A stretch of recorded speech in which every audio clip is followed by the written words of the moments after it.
여호와를 알지 못하니라는 제목으로 말씀 함께 살펴보도록 하겠습니다. 오늘 말씀에는 하나님의 부르심을 받은 모세가 바로에게 가서 하나님의 말씀을 전하고 또 그에 대한 반응이 어떻게 나오는지 그 내용이 나와 있습니다. 바로가 모세에게 가기까지 여러 일들이 있었죠. 우리가 전에 살펴본 것처럼 하나님 모세를 부르셨을 때 모세는 여러 핑계를 대면서 하나님의 명령대로 그 바로에게 가기를 원하지 않았어요. 결국 하나님께서 말씀하시고 또 말씀하셔서 가게 하십니다. 그리고 그 위에 장인에게 작별 인사를 하고 길을 떠날 때 하나님께서 모세를 죽이려고 했습니다. 왜요? 그의 아들들이 할례를 받지 않았기 때문에. 그 후에 아내가 그 아들들을 이제 할례를 하죠. 그리고 모세가 아론을 만납니다. 그리고 아론에게 모든 것을 다 아뢰요.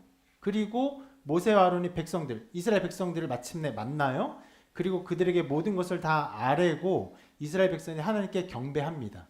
이 많은 일들이 이미 일어났어요. 그리고 이후에 이제 모세가 비로소 바로에게 가서 하나님의 말씀을 전합니다. 그래서 오늘 말씀에 그 내용이 나와 있는데 실은 뭐 짧지 않은 내용이지만 이 내용 안에는 실은 생각해 보면 굉장히 자세한 것들이 생략돼 있습니다. 당시 애굽은 엄청난 강대국이죠. 강대국의 지도자에게 직접적으로 나아가서 말할 수 있는 자리를 어떻게 마련했는가, 이런 내용들은 완전히 다 생략돼 있습니다. 심지어 지금 그 바로는 여러분 그 이제 영어로 파라오예요. 이집트의 파라오입니다.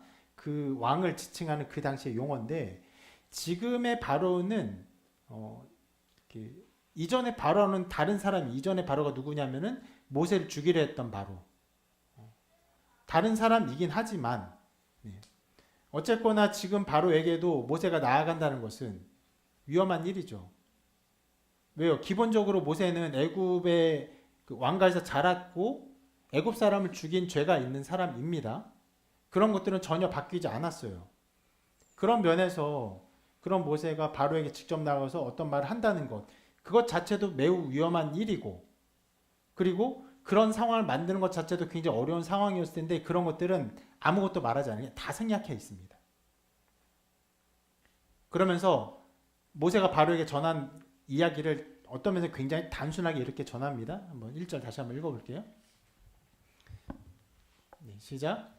그 후에 모세와 아론이 바로에게 가서 이르되 이스라엘의 하나님 여호와께서 이렇게 말씀하시기를 내 백성을 보내라. 그러면 그들이 광야에서 내 앞에 절기를 지킬 것이니라 하셨나이다. 네, 그렇게 이집트에서 엄청나게 수가 많아진 이스라엘 백성들의 그 상황, 그리고 그 상황에서 어떤 면에 노예로 살고 있죠.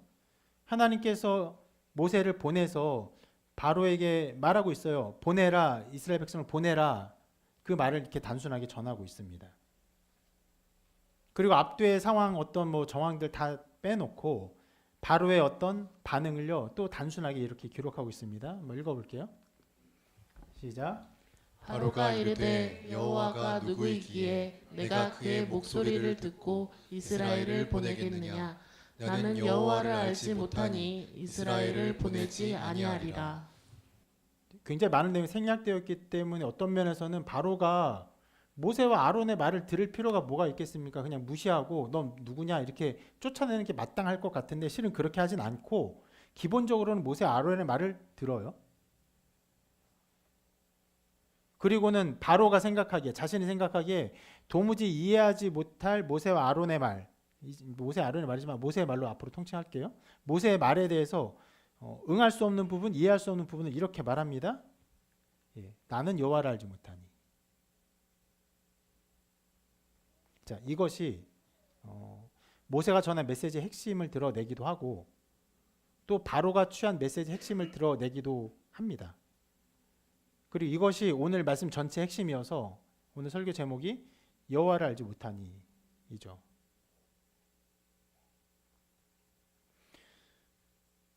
이게 굉장히 많은 것들이 생략돼 있지만 이 말씀들이 우리에게 가르쳐 주는 것이 무엇이냐? 그것은 바로 하나님에 대한 이해에서 사람들이 어떻게 반응하는가, 어떻게 행동하는가를 보여준다는 것이에요. 지금 당연하게도 여러분의 모든 삶도 여기에 근간에 있습니다. 여기에 많은 사람들이 있고 굉장히 다양한 신앙의 수준이 있다고 생각이 될 수 있어요. 근데 각 사람이 하나님에 대한 이해가 어떠한가에 따라서 여러분의 삶이 결정되는 것이에요. 여러분의 삶의 모양이 나타나는 것입니다. 자, 이것을 이 말씀이 보여주는데 내용을 좀 계속 좀 더 살펴보도록 하겠습니다. 기본적으로 바로가 그 말을 거절합니다. 모세의 말을 거절해요. 나는 여호와를 알지 못한 이스라엘 보내지 아니하리라 거절합니다. 모세가 다시 하나님의 말씀을 이렇게 전해요. 읽어볼게요. 시작. 히브리인의 하나님이 우리에게 나타나셨은즉 우리가 광야로 사흘길쯤 가서 우리 하나님 여호와께 제사를 드리려 하오니 가도록 허락하소서. 여호와께서 전염병이나 칼로 우리를 치실까 두려워하나이다. 이 말을 여러분들이 어떻게 이해하실지 모르겠지만 실상 이 말을 잘 보면은 모세가 어떤 면에서는 협박하는 것처럼 기본적으로 느껴질 수도 있지만 한편으로는 바로의 이해를 돕고 있는 말입니다. 이런 뉘앙스를 좀 더 이해하면 좋다고 생각돼요. 자, 모세가 기본적으로 뭐라고 말합니까? 히브리인의 하나님이라고 말해요. 여러분 이것이 어떤 개념이냐면 그 당시에 거의 모든 나라가 다종교 사회고 이집트도 마찬가지면 다종교 사회예요. 그 중에 히브리인들이 있어요. 원래는 야곱의 가족들 70명만 살다가 한 300~400명이 지나니까 이 사람들이 이렇게 수백만 명으로 늘어난 상태죠. 그 사람들이 믿는 하나님이 있는 거예요. 그 사람들의 신, 히브리인의 신들이 있다는 것이에요. 그리고 그 히브리인의 신이 하나님이 우리에게 나타나셔서 제사를 드리라고 말씀하셨으면 그래서 우리가 가야 합니다. 그렇게 하지 않으면 어떻게 해요? 재앙이 닥쳐요. 어떻게 해요? 전염병이나 칼로 우리를 치실까 우리가 두려워합니다. 그런데 잘 보세요. 우리를 치실까 두려워하나이다 라고 말을 해요. 그러니까 잘 보면요. 이런 게 아니에요. 바로 왕이시여 하나님 우리를 보내셨는데 이스라엘 백성을 보내라고 합니다. 보내지 않으면 하나님이 당신을 치실 것입니다가 아니에요. 바로에게 말하기를 우리 히브리의 하나님께서 우리에게 제사를 드리라고 하셨습니다. 우리가 제사를 드리지 않으면 하나님 우리를 치실까 두렵습니다. 그러니까 이거를 좀 뭐랄까 국소적으로 작은 부분으로 보면은 하나님이 히브리인들을 칠까 두려워한다는 말이고 조금 더 크게 생각한다면은 히브리 백성들이 어느 나라 사람입니까? 지금 애굽 사람들이에요. 애굽의 백성들이에요. 그러니까 우리를 치면서 결국은 애굽에게 큰 손해를 끼칠 수 있습니다라고 말을 하는 것이에요.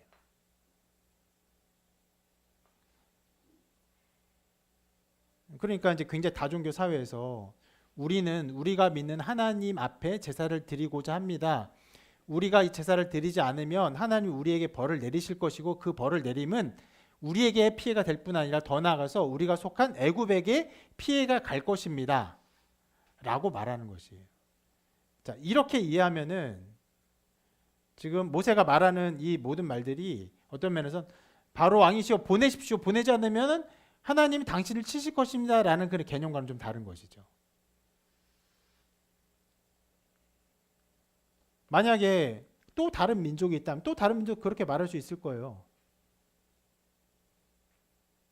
왕이시여 우리가 믿는 신이 있는데 우리에게 제사를 요구합니다. 제사를 드리지 않으면 우리가 벌을 받을 것 같습니다. 우리를 보내서 제사하게 해주십시오. 뭐 이런 말을 하고 있는 것이. 자, 그런 상황인데 어떤 면에서는 모세가 하나님의 말씀을 전하면서 그들이 믿는 하나님에 대한 믿음의 행위를 하고자 그리고 그로 말미암아 그들이 온전하게 되고자 말을 전하고 있는데 바로는 이것을 완전하게 무시하죠. 이렇게 말합니다. 읽어볼게요. 시작. 모세와 아론아 너희가 어찌하여 백성의 노역을 쉬게 하려느냐 가서 너희의 노역이나 하라. 이제 이 땅의 백성이 많아졌거늘 너희가 그들로 노역을 쉬게 하는도다.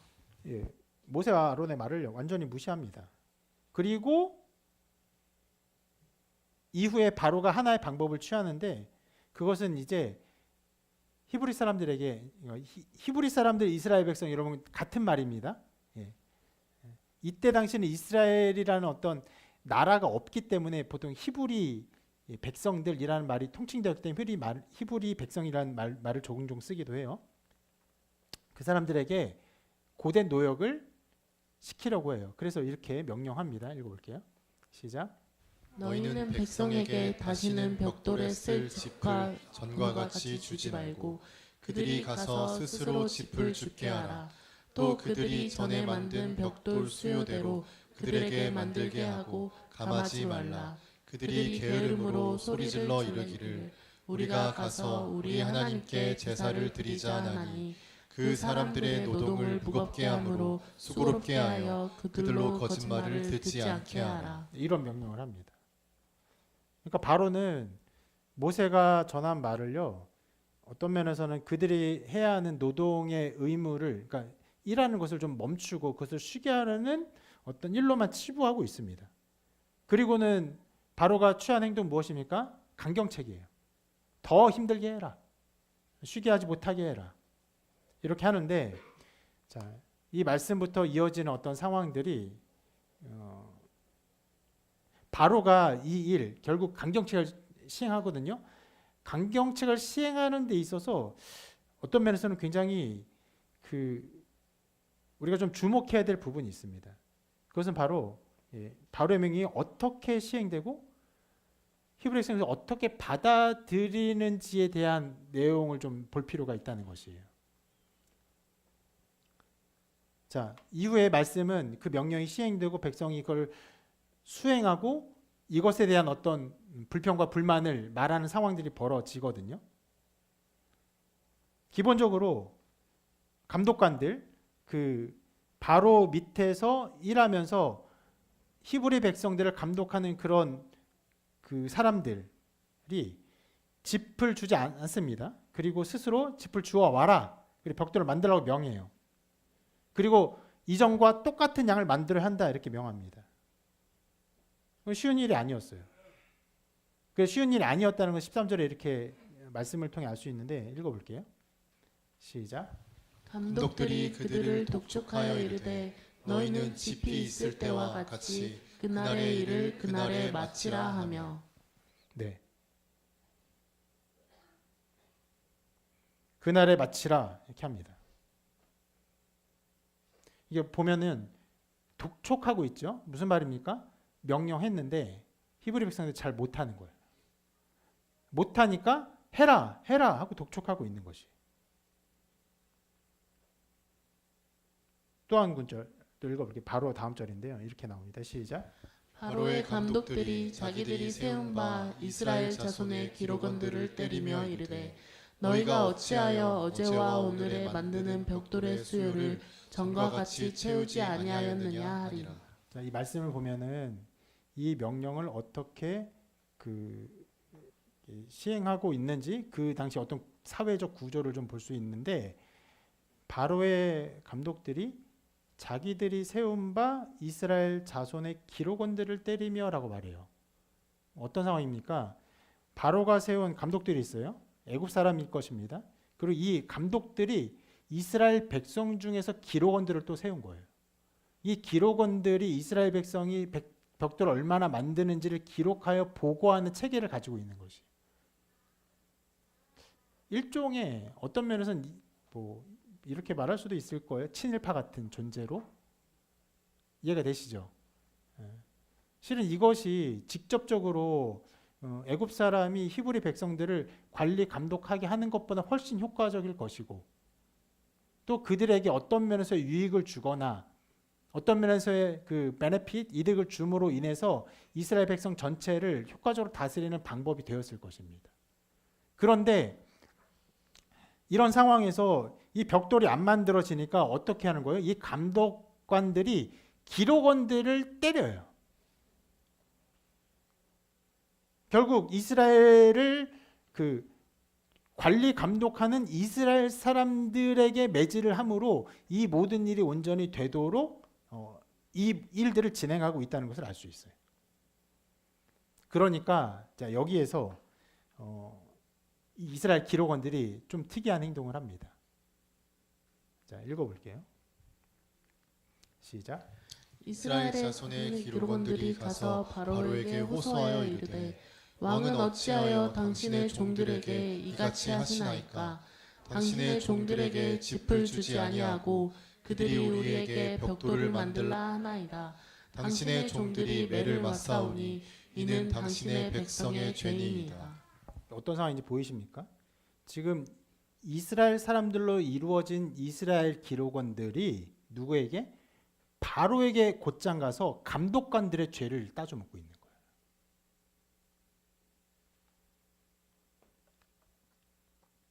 어떤 면에서는 하극상이에요.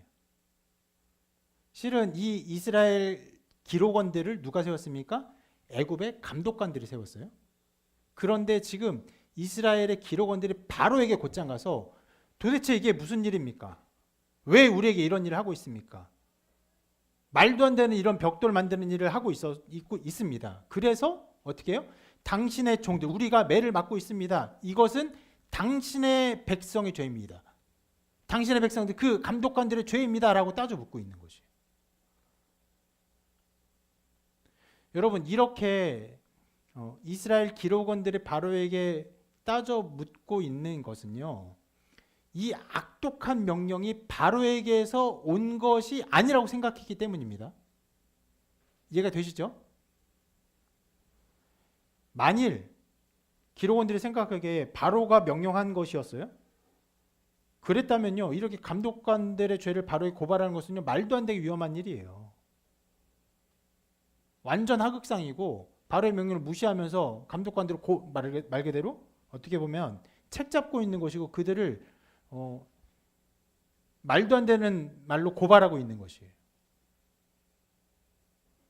여기에서 굉장히 특이한 상황이 벌어지고 있는 것이에요. 바로가 명령을 했어요. 분명히 이거 명령했습니다. 그런데 그 일을 이스라엘 백성이 시행하는 데 있어서 이 모든 일이 바로의 명령인 줄을 모르고 시행하고 있었다는 거예요.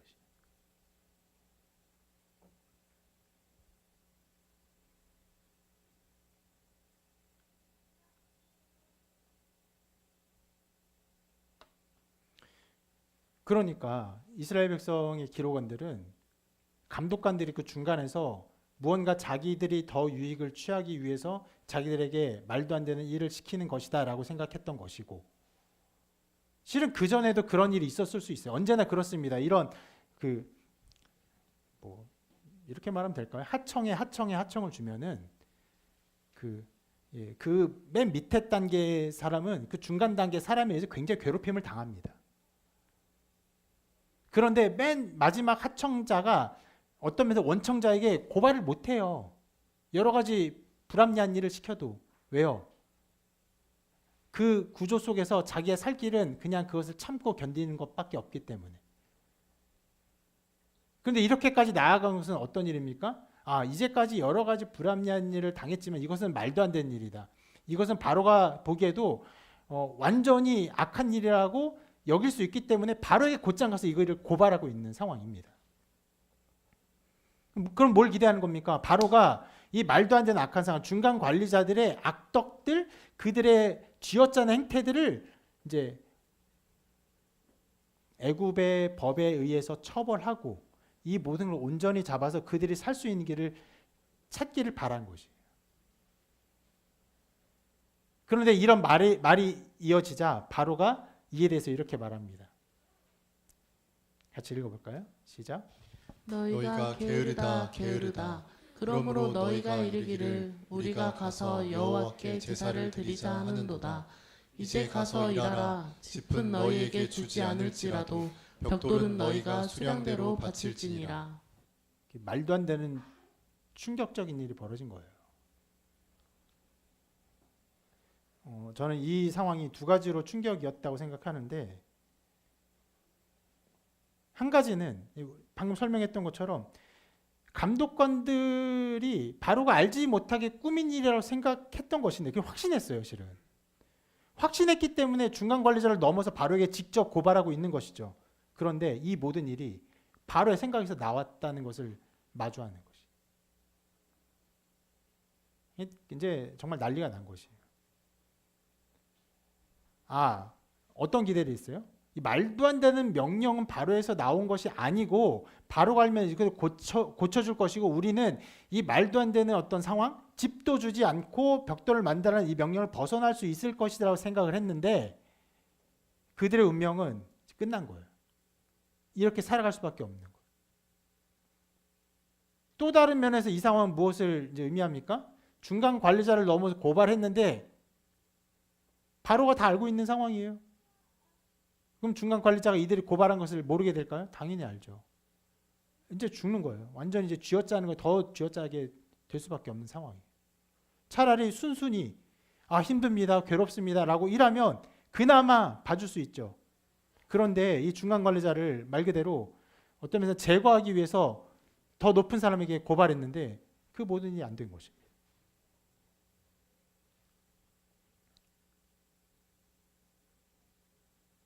그리고 또 한 가지 충격은 뭐냐면, 자, 이 중간에 보면은 바로가 이렇게 말하죠.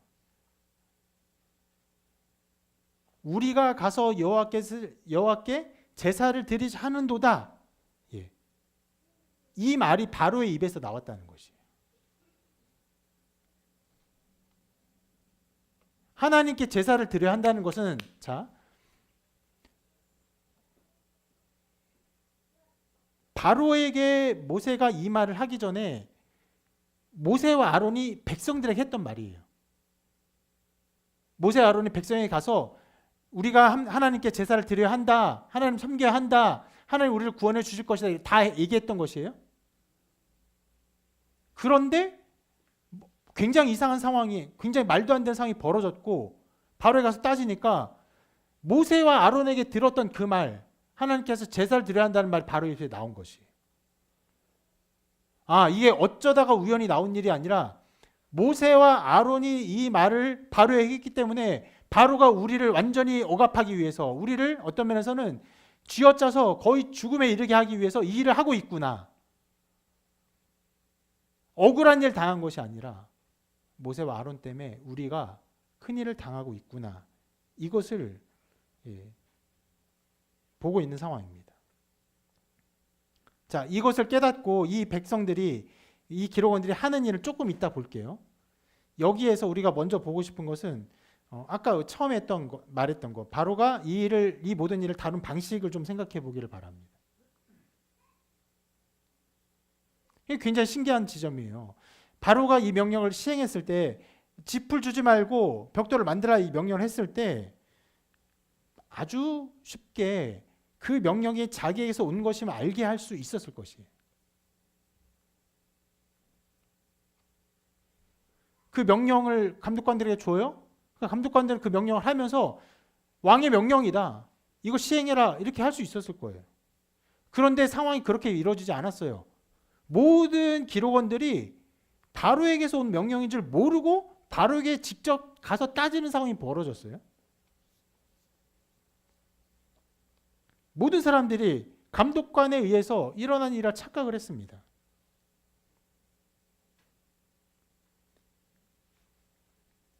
자, 왜 이런 일이 벌어졌는지 해석할 수 있는 방법은 저는 두 가지라고 생각해요. 한 가지는 바로가 이 명령을 감독관들에게 줄 때 그냥 대충 그 명령하니까 감독관들이 바로의 명령인 것을 그다지 드러내지 않고 대충 명령해서 이 사람들이 오해했다, 이렇게 볼 수 있는 것이 한 가지인데 실은 가능성이 없어 보입니다.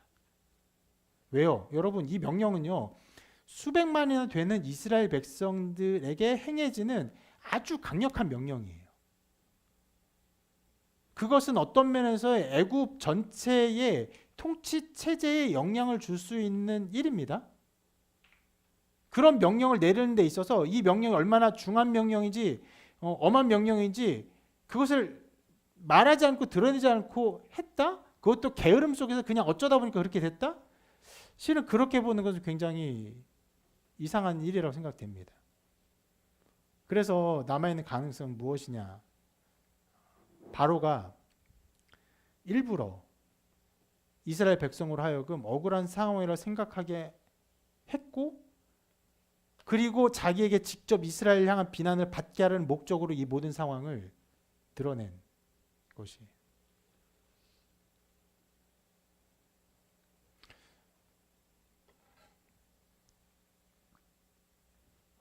실은 여러분, 모세가 바로에게 말하고 바로가 이 명령을 하고, 그리고 이 백성들이 모세에게 불평을 하고 모세가 또 하나님께 불평하고 하나님께서 일을 이루시는 모든 일에 있어서 어떤 면에서 가장 쓸모없는 기록이 이 부분이에요. 이 백성들이 오해를 하고 바로에게 직접 가서 말했던 것, 굳이 이것을 이 상황에서 드러낼 필요가 무엇이 있었을까? 실은 이게 어떤 면에서 그다지 쓸모가 없기 때문에 저도 한 번도 이 부분을 이렇게 해석을 들어본 적이 없어요. 여러분도 마찬가지일 거예요.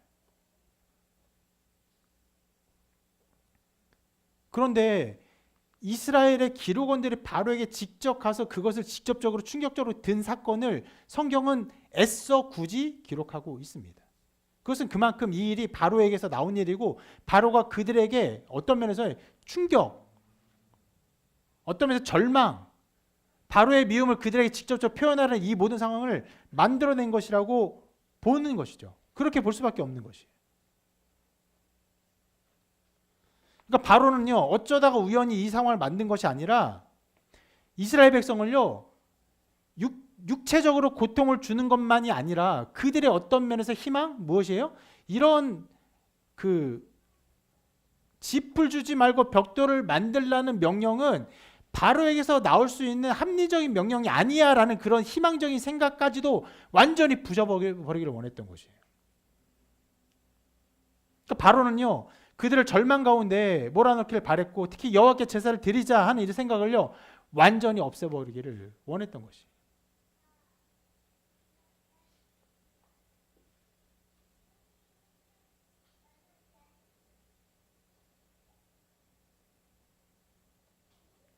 바로는 그들을 미워했는데, 그들을 미워하는 자기의 마음을 그 이스라엘의 기록원들의 귀에 직접 말해주기를 원했어요.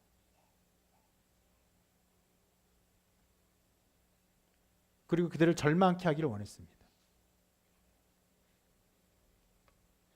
그리고 성경은요, 이 모든 바로의 행동, 굉장히 그들을 압박하고 억압하고 정서적으로 무너뜨리려 하고 그들의 신앙까지도 무너뜨리려 하는 바로의 모든 행동의 근원을 뭐라고 합니까?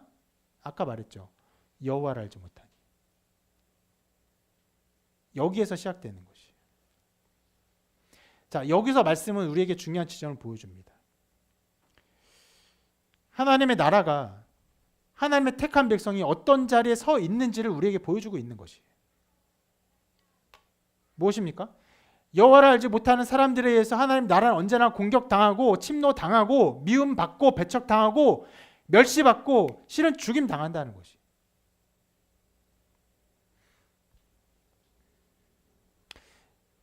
이성적으로 이 상황을 판단해 보자면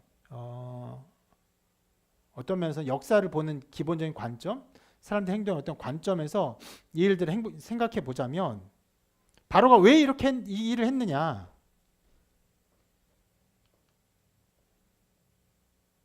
그래서 이렇게 말할 수 있을 거예요.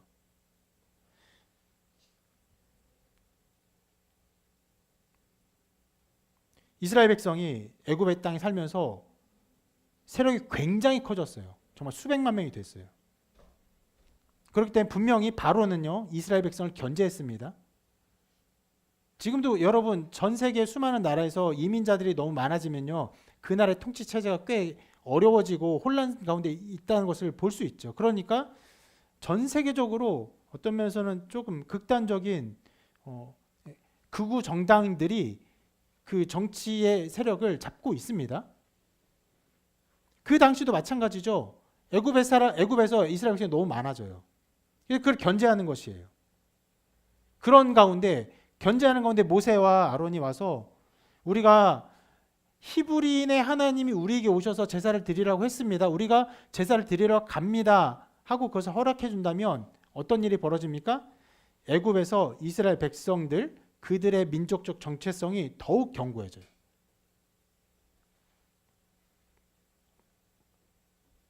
그것은 어떤 면에서 애굽에서 종살이하는 그들의 어떤 태도, 어떤 태도요? 종으로서의 태도를요 굉장히 약화시킬 수 있습니다. 지금도 여러분 뭐 많이 일어난 일이지만 회사가 커지면 회사에 노조가 생기면 보통 사측에서는 그 노조가 생기는 것을 기뻐하지 않죠. 사람들이 모이고 자기들의 어떤 권리를 주장하기 시작하면 굉장히 회사에 해가 된다고 생각이 되면 그것을 싫어합니다. 그러한 생각처럼 이 사람들이 하나의 세력을 이루고 또 그들의 어떤 민족적 정체성을 견고하게 하는 것이 싫기 때문에 그런 것을 견제하기 위해서 이 모든 일을 바로가 행했다. 이것이 우리가 생각해 볼 수 있는 객관적인 이 상황에 대한 해석입니다. 그럼 그런 일을 통해서 바로가 원하는 것이 무엇입니까?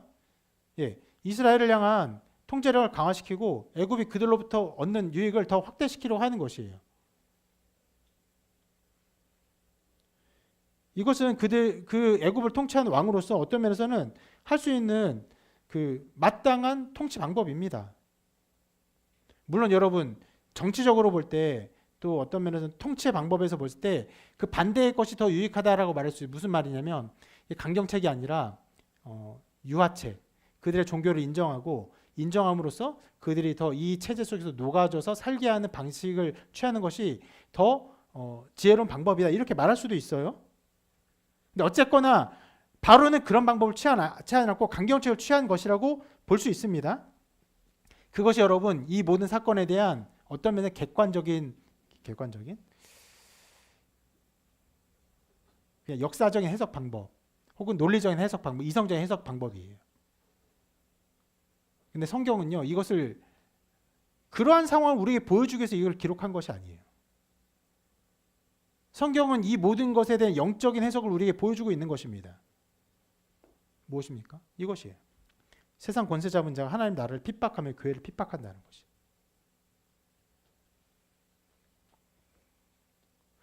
그래서 성경은 바로의 말을 아주 분명하게 드러내고 있어요. 아까 말했죠. 굉장히 많은 상황들을 다 생략했어요. 어떻게 만나게 됐는지 어쩌다가 가게 됐는지 다 생략해요. 그리고는 바로의 말을 분명히 말하죠. 어떻게 해요? 이렇게 말했어요. 나는 여호와를 알지 못하니 이스라엘 보내지 아니하리라. 여러분 하나님 알지 못하는 자가 하나님을 대적하는 것입니다. 그런 상황을 성경이 우리에게 보여주고 있어요.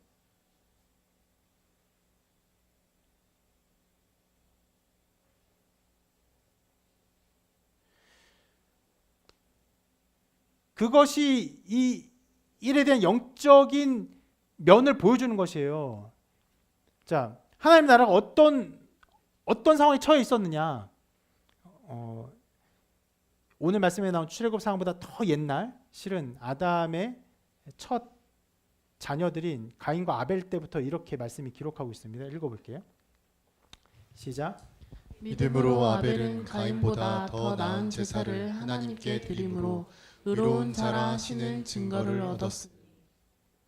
자, 가인과 아벨이 있었어요. 아담의 두 아들이죠.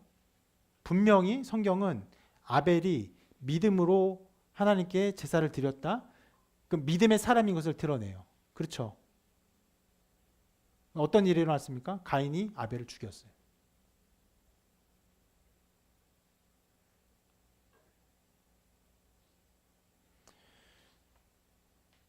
아담 이후로, 실은 아담 때도 마찬가지지만 계속적으로 어떤 일이 세상에 벌어지냐, 하나님의 통치와 하나님 나라를 대적하는 세력이 사람들을 미혹하고 생각을 미혹해서 계속 믿는 자들을 핍박하고 죽이려고 멸망시켜야 한다는 일이 계속된다는 것을 우리 성경이 우리 보여주고 있는 것이에요.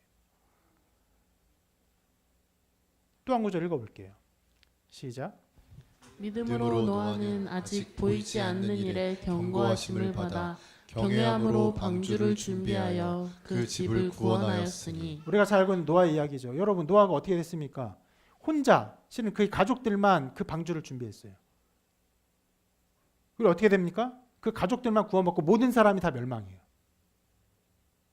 무엇을 말합니까? 하나님의 백성이 그 구원을 준비하며 복음을 전해도 아무도 듣지 않고 멸망할 때까지 그들을 멸시하고 미워한다는 것을 말씀이 보여주고 있는 것이에요. 이것이 성경이 우리에게 보여준 영적인 원리예요. 하나님 나라와 세상의 나라가 어떻게 대적하고 싸우고 있는지를 보여주고 있습니다. 그래서 주님은 우리에게 이렇게 말씀하셨습니다. 이것을 너에게 이르는 것은 너희로 내 안에 평안을 누리게 하려 함이라. 세상에는 너희가 환난을 당하나 담대하라. 내가 세상을 이겨놓으라. 여러분 그리스도의 제자들이 하나님의 백성들이 어떤 일을 당합니까? 세상에서 환난을 당해요. 그것이 우리의 처지예요.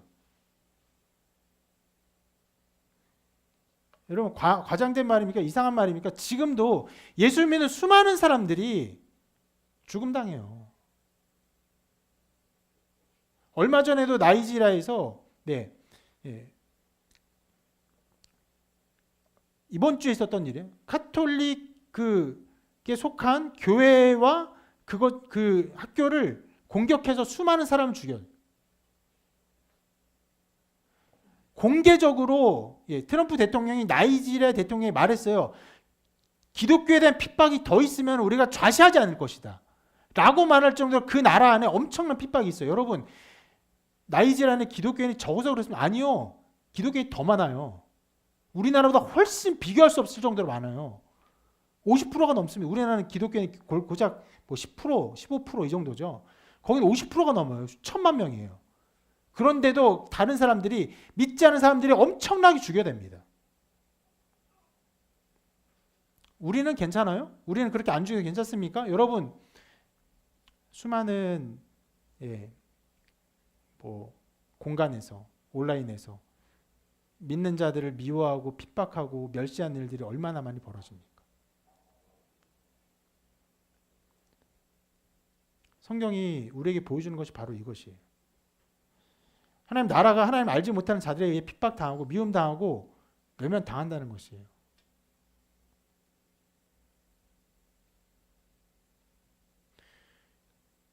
오늘 말씀은요. 바로가 모세의 말을 듣지 않고 이스라엘을 핍박하고 있는데 바로라는 어떤 악한 자의 특별한 악을 고발하는 것이 목적이 아니에요.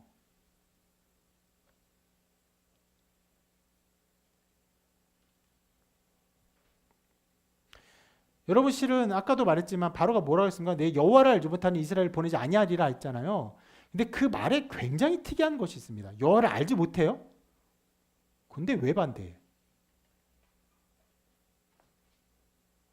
여호와를 알지 못하는데 왜 반대해요?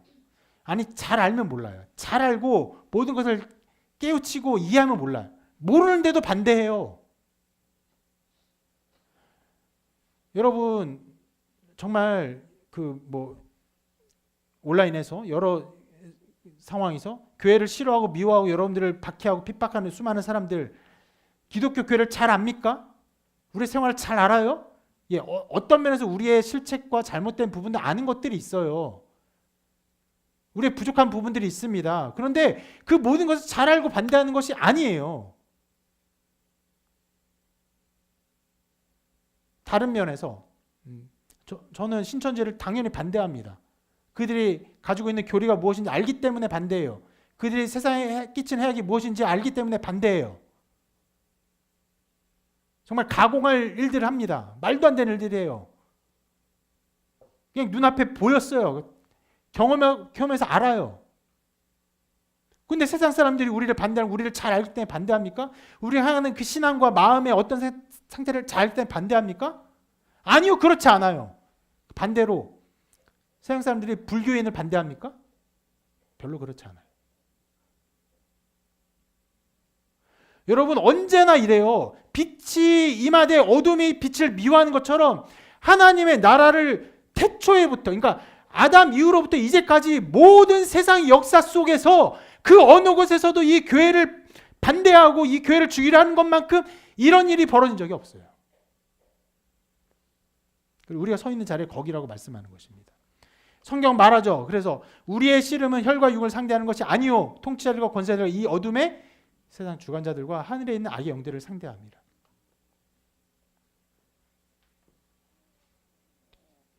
이것이 오늘 말씀이 보여주는 자리예요.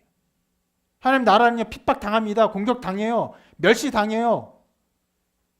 어느 정도로 쥐어짜서 죽일 정도로 그렇게 당할 것이에요. 그리고 더 나아가서 오늘 말씀 우리 보여주는 더 중요한 것이 있죠. 그건 바로 이것입니다. 그런 환난과 고난이 있을지라도 하나님께서 그의 택한 백성을 친히 구원하신다는 것이. 실은 이 부분이 오늘 말씀에서 전체 핵심인데 이 핵심을 조금 더 뒤에 더 살펴보도록 하고 오늘 말씀을 조금 더 이야기를 좀 살펴볼게요. 자, 아까 전에 바로에게 충격적인 이야기를 들은 기록원들의 이야기까지 보았죠. 그리고 그 기록원들의 이후의 이야기를 잠깐 보지 않았는데 자, 그 이후의 기록이 이렇게 나와 있습니다. 같이 읽어볼게요. 시작. 그들이 바로를 떠나 나올 때에 모세와 아론이 길에 서 있는 것을 보고 참 기가 막히게 기록원들이 바로를 만났어요. 바로에게 말도 안 되는 충격적인 이야기를 들었어요. 그리고 떠났는데 나오면서 그 나올 때에 모세와 아론을 만납니다. 어디서? 길에서. 저는 하나님이 이것을 만나게 하셨다고 생각해요. 그렇게밖에 해석할 수 없어요. 정확히 그때 만나게 하셨습니다. 어디서? 길에서. 일부러 이 모든 상황을 우리에게 보여주기 위해서 성경이 이것을 우리에게 가르쳐주고 있는 것이에요. 그리고 모세와 아론을 만나자 기록원들이요 자기의 마음을 활짝 드러냅니다. 이렇게 말합니다. 같이 읽어볼게요. 시작. 그들에게 이르되 너희가 우리를 바로의 눈과 그들의 신하의 눈에 미운 것이 되게 하고 그들의 손에 칼을 주어 우리를 죽이게 하는도다. 여호와는 너희를 살피시고 판단하시기를 원하노라. 자, 어떤 면에서는 앞에 부분은 굉장히 이해할 만한 말인데 뒤에 부분은 굉장히 이상한 말입니다. 뭐라고 말합니까? 너희 때문에 모세와 아론 너희 때문에 우리가 죽게 되었다. 실은 그것도 좀 과장한 말이긴 해요. 그런데 뭐 이해할 수 있습니다. 그 쥐어짜는 그 노동의 고통을 생각하면 우리는 다 죽게 되었다. 뭐 맞는 말일 수도 있어요. 그런데 특이한 말을 하죠. 뭐라고 말합니까? 뒤에 여호와는 너희를 살피시고 판단하시기를 원하노라. 이게 무슨 말입니까? 모세와 아론 너희가 하나님을 제대로 알지 못하면서 그런 일을 했기 때문에 우리가 멸망당해서 하나님 너희를 반드시 벌 주실 거야 라고 말하는 것이. 여러분 여기에 굉장히 중요한 지점이 나옵니다. 이 말씀이 무엇을 드러냅니까? 이것입니다. 이스라엘 백성이 여호와를 알지 못하니. 실은 문제가 여기에 있어요. 바로가 여호와를 알지 못하고 마땅해요. 그런데 하나님을 믿고 섬기는 이스라엘 백성도 여호와를 알지 못해요. 말도 안 되는 소리 하는 거예요. 하나님이 너를 벌 주실 것이야. 어떻게 그런 말을 해요? 심지어 여러분 이 사람들이 어떤 사람들입니까? 우리가 오늘 좀 읽어보려고 했는데 너무 본문이 길어서 앞부분 안 읽었는데 실은 4장에서 말씀이 이렇게 나옵니다. 여기 읽어볼게요. 시작. 모세와 아론이 가서 이스라엘 자손의 모든 장로를 모으고 아론이 여호와께서 모세에게 이르신 모든 말씀을 전하고 그 백성 앞에서 이적을 행하니 백성이 믿으며 여호와께서 이스라엘 자손을 찾으시고 그들의 고난을 살피셨다 함을 듣고 머리 숙여 경배하였더라. 그러니까 모세와 아론이 함께 이스라엘 백성에게 가서 모든 것을 보였어요. 실은 모세가 이 백성에게 자기를 보이는 것은 거의 40년 만의 일이죠. 하나님의 능력 보였습니다. 지팡이를 뱀이 되게 하고 뱀이 지팡이 되게 했어요. 능력을 베풀었어요. 그리고 우리가 길게 살펴보았던 3, 4년에 있었던 하나님의 말씀을 다 전했습니다. 하나님이 어떤 분이라고 하셨습니까? 나는 스스로 있는 자인이라 전했어요. 또 뭐라고 말씀하셨습니까? 여호와 너희 조상의 하나님 곧 아브라함과 이삭과 야곱의 하나님이 내게 나타나 이르시되 내가 너희를 돌보아 너희가 여기서 당한 일을 확실히 보았노라. 하나님이 이 말씀을 전했어요. 이적도 보았어요. 그래서 이스라엘 백성은 어떻게 했습니까? 그 모든 것을 기뻐하고 경배했어요. 그 경배한 백성인데 이제 고난과 어려움 당하니까 모세와 아론이 뭐랍니까? 하나님이 너희를 판단하시기를 원하노라. 이것은 무엇을 드러냅니까? 그들이 모세의 이적을 보고 하나님 경배했지만 그 경배는 참된 경배가 아니었어요. 그들도 도무지 여호와 하나님 알지 못했던 사람들이. 그리고 오늘 말씀에서 우리가 마지막으로 이제 보아야 될 부분이 있습니다. 그 말을 들었어요. 모세와 아론이 길에서 우연치 않게 그 기록원들의 말을 들었어요. 그리고 모세와 아론이 이렇게 말합니다. 모세의 반응이 이렇게 나옵니다. 읽어볼게요. 시작. 모세가 여호와께 돌아와서 아뢰되 주여 어찌하여 이 백성이 학대를 당하게 하셨나이까? 어찌하여 나를 보내셨나이까? 내가 바로에게 들어가서 주의 이름으로 말한 후로부터 그가 이 백성을 더 학대하며 주께서도 주의 백성을 구원하지 아니하시나이다. 자, 이 말에도 어떤 면에서 이해될 수 있는 것인데 또 이해되지 않는 것이 있습니다. 자, 모세와 아론이 바로에게 가서 그 말을 했으면 하나님께서 그들을 구원해 주기로 하셨기 때문에 그들 구원하는 어떤 일이 벌어져야 되는데 그렇지 않고 도리어 이스라엘 백성의 학대를 당하죠. 그러니까 하나님께 말합니다. 어찌하여 이 백성 학대를 당하게 하셨나이까? 원망을 하는 소리를 해요. 여기까지는 가능한 소리입니다. 그런데 끝에 뭐라고 말합니까? 이렇게 말해요. 주께서도 주의 백성을 구원하지 아니하시나이다.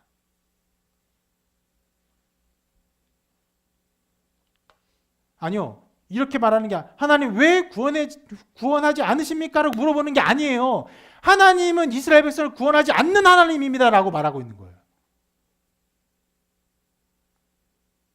그러면 여러분 이 말씀이 우리에게 보여주는 것이 무엇입니까? 모세조차도 여호와 하나님 알지 못하니.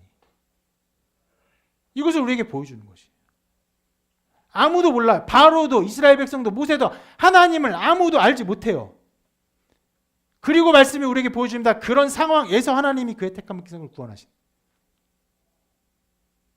여러분 성경이 우리에게 보여주는 거 이것이에요. 여러분 인간에게 소망이 없습니다. 인간의 소망이 있는 것이 아니에요. 우리가 잘 믿어서 하나님 잘 따라서 어떤 지도자가 잘해서 여러분 거기에 아무런 소망이 없어요. 성경이 우리에게 보여주는 것은 모든 백성도 하나님 따르는 백성도 이 세상도 심지어 하나님 택한 그런 지도자들도 소망이 없다는 것을 우리에게 보여줘요.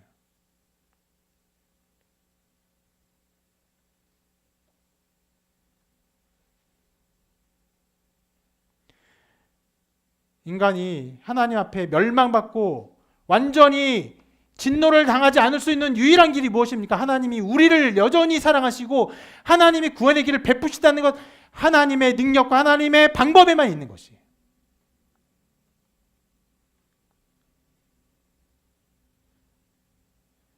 이렇게까지 하나님을 믿지 않고 하나님을 어떤 면에서 멸시하는 바로 멸시하는 이스라엘 백성들, 멸시하는 모세, 그들을 넘어서는 하나님의 열심과 하나님의 마음만이 그들을 구원하신다는 걸 성경이 우리에게 보여주고 있는 것이에요. 그래서 이 하나님의 열심이 어떻게 이루어집니까? 그 당시의 사건에서는 하나님이 끝까지 참고 인도하시면서 바로에게 10가지 재앙을 내리는 데까지 이어집니다. 그러면 그렇게 10가지 재앙을 내려서 그들을 구원하시고 그들이 애굽에서 탈출하고 이스라엘 백성이 잘 갑니까? 아니요. 이스라엘 백성이 끝까지 계속 원망해요. 그래서 홍해를 넘어서 40년의 광야의 생활을 지나기까지 하나님이 인내하십니다. 하나님이 우리를 사랑하사 끝까지 인내하시고 참고 우리를 향한 구원의 길을 베푸시는 것만이 우리를 향한 구원의 일임을 성경이 우리 보여주고 있는 것이. 그리고 그 하나님의 인내하심과 사랑하심과 우리를 향한 구원의 일들은 어디까지 이어집니까? 하나님은 그의 택한 백성을 구원하기 위해서 이적과 능력과 말씀을 더 넘어서 어떻게 하십니까? 그의 아들을 보내시고 죄 없으신 예수 그리스도에게 죄를 정하사 십자가에 달려 극심한 고난과 고통 가운데 피 흘려 죽게 하시기까지 하십니다. 이것이 하나님의 방법이에요.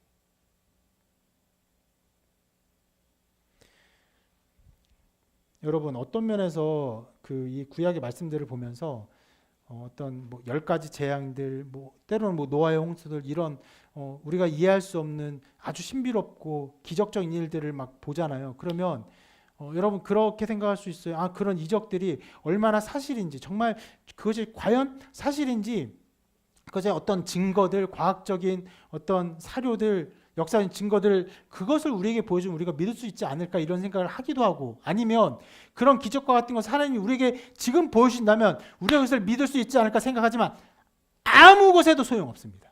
여러분, 인간의 소용없어요. 성경이 보여준 것은 아무리 이적을 보여주고 그 능력을 베풀어도 인간은 하나님을 믿는데 아무 능력이 없다는 걸 보여줘요.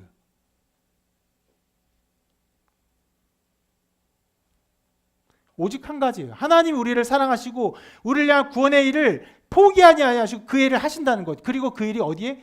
예수 그리스도의 십자가 죽음과 부활에 완전히 드러났다는 것에만 있어요. 그럼 여러분, 누가 구원받을 수 있습니까? 누가 하나님을 믿을 수 있어요? 하나님이 그의 택한 백성의 마음 안에 예수 그리스도를 믿는 마음을 주시고 거듭나게 하시고 새롭게 하신 그 사람만이 하나님을 믿을 수 있어요. 소망이 있는 것입니다. 오직 십자가에만 소망이 있는, 하나님의 그 사역에만. 그래서 바울은 십자가의 사역을 로마서에서 계속 서술하죠. 우리가 로마서 6장까지 살펴보았죠. 아주 자세하고 깊고 여러 가지 말로 막 서술을 해요. 그리고 그 서술이 어떤 면에서 결론에 이른 8장에서 이렇게 위대한 결론에 이르게 됩니다. 그런즉 이 일에 대해 우리가 무슨 말을 하리요? 하나님 우리를 위하시면 누가 우리를 대적하리요? 자기 아들을 아끼지 아니하시고 우리 모든 사람 위하여 내주신 이가 어찌 그 아들과 함께 모든 것을 우리에게 주시지 아니하겠느냐? 누가 능히 하나님께서 택하신 자들을 고발하리요? 의롭다 하신 이는 하나님이시니 누가 정죄하리요? 죽으실 뿐 아니라 다시 살아나신 이는 그리스도 예수시니 그는 하나님 우편에 계신 자요 우리를 위하여 간구하시는 자신이라. 여러분, 어떤 이적도 어떤 특별한 것도 말하지 않아요. 오직 하나님 우리를 사랑하시고 그의 아들 예수 그리스도를 죽으시고 죽게 하시고 그로 말미암아 우리를 의롭게 하셨다는 그 사역에만, 그 일에만 그 모든 것을 다 드리고 하나님이 그렇게 우리를 위하셨으니 누가 우리를 대적하리요?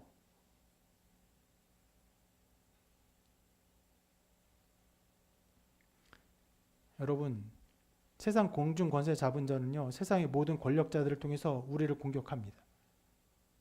심지어 무엇을 공격하면 여러분의 마음과 생각과 도덕적 관념을 통해 여러분 스스로 공격해요. 내가 하나님의 자녀인가? 내가 믿는 자인가? 내가 그 마땅한 자인가? 공격하게 합니다. 오늘도 좀 이따가 우리 성찬하겠지만 성찬 중에 그런 말을 합니다. 성찬 합당하지 않은 자는 자기 죄를 먹고 마신다는 주님의 말씀을 전해요. 그러면 다 찔려요. 내가 성찬 합당한 자인가? 왜요? 다 죄인이니까. 우리가 어떤 근거로 예수 그리스도와 연합되는 이 성찬의 피를 마시고 살을 마실 수 있습니까? 우리의 죄를 위해서 죽으신 예수 그리스도의 십자가밖에 없는 거예요. 우리 위해서 피 흘리신 예수의 십자가의 사역밖에 없는 것이에요. 그 모든 일을 이루신 하나님의 사역밖에는 우리의 살 길이 없는 것이에요.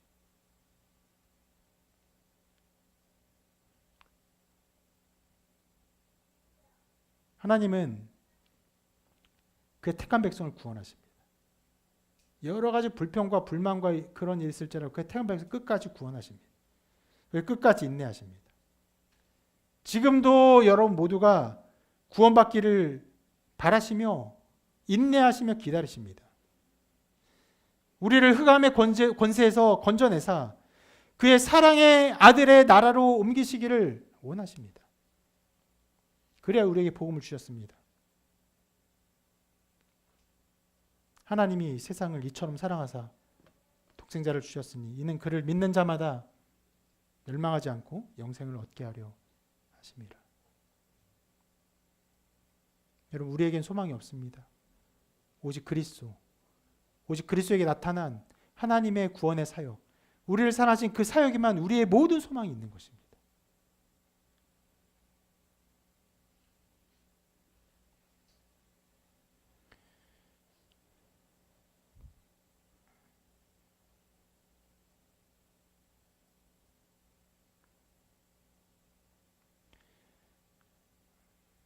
오늘 말씀에 나온 것처럼 바로도 여호와를 알지 못하고 이스라엘 백성도 여호와를 알지 못하고 심지어 모세도 여호와를 알지 못합니다. 그런 것들 우리 모두에게 적용할 때 여러분, 세상이 여호와를 알지 못하죠. 여러분도 여호와를 알지 못해요. 지도자는 저도 여호와를 알지 못합니다. 어찌 여호와를 안다고 함부로 말할 수 있겠습니까? 어찌 피조물이 이 세상을 만드신 창조주를 안다고 함부로 말할 수 있겠습니까? 그러나 놀랍게도 예수 그리스도를 통해서 주의 십자가의 죽으심과 부활을 통해서 우리가 하나님의 자녀임을 알게 하시고 믿게 하시고 하나님의 영을 부으사 하나님의 자녀가 되는 권세를 주십니다. 우리가 하나님의 자녀가 되는 그 권세를 주십니다. 내가 하나님의 자녀이구나. 하나님의 자녀로 우리 나를 택하셨구나. 이것을 알게 하십니다. 하나님의 역사예요. 하나님의 일이십니다.